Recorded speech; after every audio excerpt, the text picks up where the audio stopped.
Assalamualaikum warahmatullahi wabarakatuh.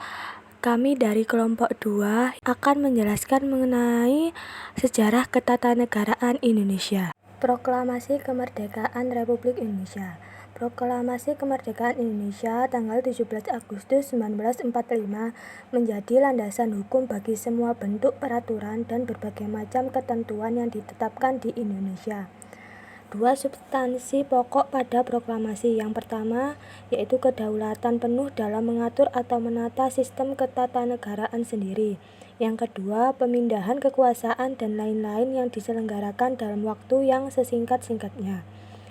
Untuk melengkapi negara, proklamasi dilakukan usaha-usaha sebagai berikut. Yang pertama, menetapkan UUD Negara Republik Indonesia pada tanggal 18 Agustus 1945.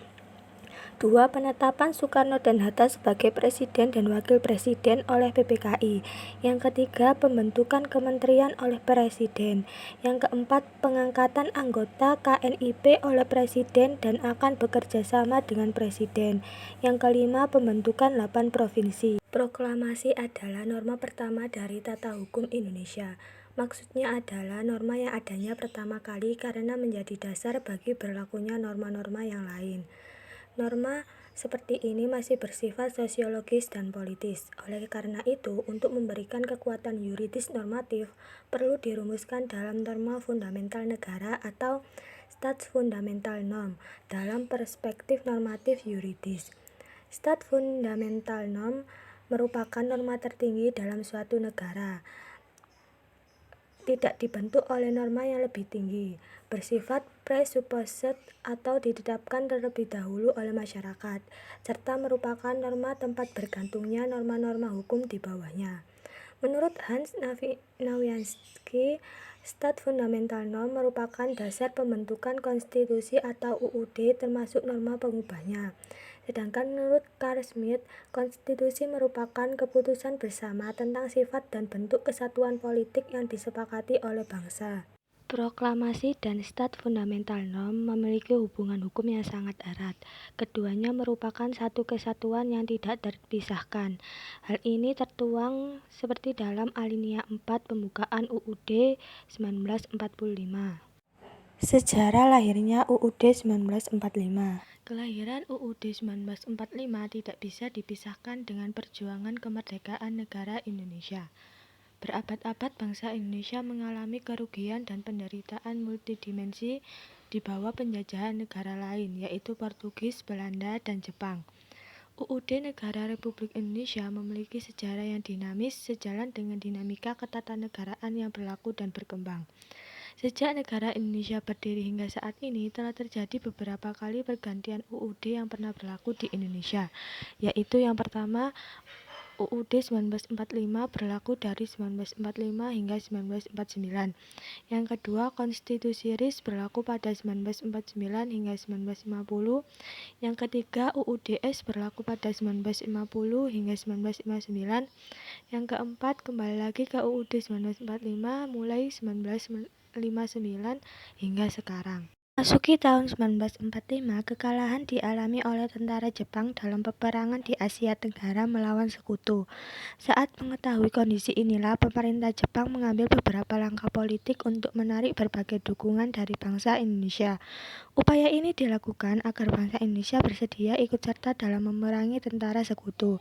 Pembentukan Badan Penyelidik Usaha Persiapan Kemerdekaan Indonesia atau BPUPKI merupakan salah satu perwujudan janji-janji politik pemerintah Jepang. Pembentukan BPUPKI atau Badan Penyelidik Usaha Persiapan Kemerdekaan Indonesia. Pendirian BPUPKI telah diumumkan pada tanggal 1 Maret 1945. BPUPKI baru diresmikan pada tanggal 29 April 1945. Beranggotakan 62 orang, diketuai Dr. Haji Manwudyo Diningrat dengan dibantu oleh RP Suroso dan Ichi Bangase sebagai wakil ketua. BPUPKI bersidang dari tanggal 29 Mei 1945 hingga 16 Juli 1945. Sidang periode 1 pada tanggal 29 Mei sampai 1 Juni 1945 berhasil dibicarakan dasar negara Pancasila. Sedangkan sidang periode 2 pada tanggal 10 Juli 10 Juli sampai 17 Juli 1945 berhasil disusun dan disetujuinya RUUD. Pada sidang periode kedua terdapat dua peristiwa besar, yaitu Rapat Panitia Perancang Undang-Undang Dasar tanggal 11 Juli 1945 dan 13 Juli 1945 serta penetapan Undang-Undang Dasar 1945 tanggal 12 Agustus 1945. Sejarah lahirnya Konstitusi RIS. Belanda masih tetap ingin menguasai Indonesia yang merdeka dan berdaulat. Setelah itu terjadilah perjanjian. Perundingan Linggarjati dilakukan pada tanggal 11 sampai 13 November 1946. Hasil perundingannya ditandatangani pada tanggal 15 November 1946. Lalu disetujui pada tanggal 25 Maret 1947 di Istana Merdeka. Penerapan beberapa hal sebagai berikut. Pertama, secara de facto Belanda mengakui penguasaan RI atas Jawa, Madura, dan Sumatera. Sementara wilayah-wilayah lainnya berada dalam penguasaan Belanda. Berikutnya, Indonesia dan Belanda berencana melakukan kerjasama dalam membentuk RIS. Kemudian, Indonesia dan Belanda berencana menciptakan Uni Indonesia Belanda. Konferensi Meja Bundar atau KBM. Konferensi Meja Bundar melibatkan 3 pihak, yaitu yang pertama, Negara Republik Indonesia, yang kedua, BOF, dan yang ketiga, Belanda. Konferensi ini pada tanggal 2 November 1949 menyepakati pendirian Negara Republik Indonesia Serikat dan penyerahan kedaulatan yang dilakukan oleh pemerintah Kerajaan Belanda kepada pemerintah negara RIS. Sejarah lahirnya Dekret Presiden 5 Juli 1959 dilatar belakangi oleh yang pertama, konstituante setelah bersidang 2 tahun ternyata belum dapat menghasilkan UUD. Yang kedua, muncul ide untuk kembali kepada UUD 1945. Yang ketiga, sidang pleno konstituante gagal memperoleh kesepakatan kembali ke UUD 1945. Bahkan ada pernyataan sebagian anggota tidak hadir untuk bersidang. Kemudian, sebagai dasar pertimbangan atau alasan sebagai berikut. Anjuran Presiden dan pemerintah untuk kembali ke UUD 1945 tidak memperoleh keputusan dari konstituante. Yang kedua, pernyataan sebagian besar anggota konstituante tidak menghadiri sidang. Yang ketiga, keadaan ketatanegaraan yang membahayakan persatuan dan keselamatan negara, nusa dan bangsa, serta merintangi pembangunan semesta. Yang keempat, dukungan terbesar rakyat Indonesia dan didorong keyakinan sendiri. Isi dekret sebagai berikut. Yang pertama, pembubaran konstituante. Yang kedua, berlakunya kembali Undang-Undang Dasar 1945 bagi segenap bangsa Indonesia dan seluruh tumpah darah Indonesia. Terhitung mulai hari tanggal penetapan dekret ini dan tidak berlaku lagi Undang-Undang Dasar sementara. Yang ketiga, pembentukan Majelis Permusyawaratan Rakyat sementara dan Dewan Pertimbangan Agung sementara dalam waktu sesingkat-singkatnya. Kemudian dengan ditetapkannya Dekret Presiden 5 Juli 1959, naskah UUD 1945 menjadi berlaku kembali sebagai hukum tertinggi dalam negara Republik Indonesia. Dasar hukum keabsahan Dekret Presiden 5 Juli 1959 adalah adanya keadaan darurat yang melahirkan stat nutridge. Stat nutridge ialah hak darurat yang dimiliki oleh penguasa untuk mengeluarkan produk-produk hukum yang menyimpang dari asas-asas perundang-undangan yang baik, karena adanya kegentingan yang memaksa dan membahayakan keselamatan negara. Faktor-faktor munculnya amandemen Undang-Undang Dasar 1945 sebagaimana terdapat 3 bidang. Yang pertama, adanya faktor eksternal berasal dari negara asing, khususnya negara Belanda. dan ini memberikan apresiasi bahwa adanya propaganda agar Indonesia tidak berbentuk negara kesatuan akan tetapi negara serikat. Yang kedua ada Undang-Undang Dasar 1945 dengan berjalannya waktu yang sudah tidak sesuai untuk masa jabatan berikut. Adanya faktor internal berasal dari dalam negeri yang beraneka ragam. Ini memberikan arti bahwa adanya suatu desakan dalam hal menjalankan sistem ketatanegaraan, akan tetapi disebabkan oleh faktor eksternal sendiri. Jadi ini antara kesinambungan dari internalnya di dalam negeri, akan tetapi dari faktor eksternal. Misalnya dalam sistem ketatanegaraan, negara asing memberikan kerjasama untuk Indonesia agar bisa dilakukannya adanya PBB seperti itu. Setelah itu adanya kelemahan Undang-Undang Dasar 1945 di dalam wadah sistem ketatanegaraan.